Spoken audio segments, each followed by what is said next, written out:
Menanggapi laporan masyarakat, Dinas Pendidikan Kota Palembang meninjau kondisi Sekolah Dasar Negeri 89 Palembang di Jalan Ayani, Lorong Manggis, Silabiranti, Cakabaring. Hasil pantauan menunjukkan sekolah tersebut layak untuk segera diperbaiki. Meski demikian, renovasi belum bisa dilakukan tahun ini. Perbaikan baru akan dimasukkan dalam anggaran tahun 2026.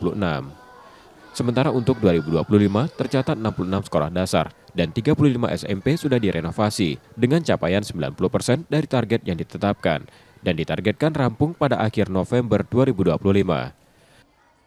Setelah kami tinjau, ya memang kelas ini sudah lama mendapatkan sentuhan ataupun rehab.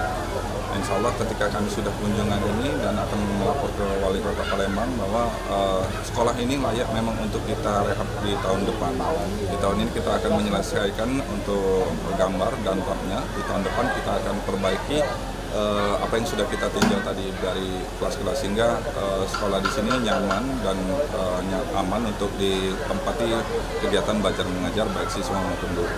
Seluruh untuk setahun ini untuk SD itu sekitar 66 yang sudah kita perbaiki dan untuk SMP sekitar 35 SMP.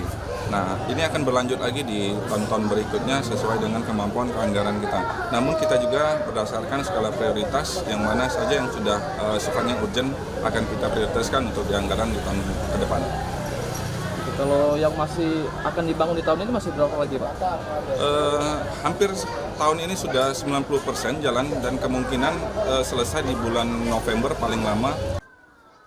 Renovasi sekolah dilakukan Pemkot Palembang berdasarkan skala prioritas dengan mempertimbangkan seberapa besar kerusakan mempengaruhi proses belajar mengajar.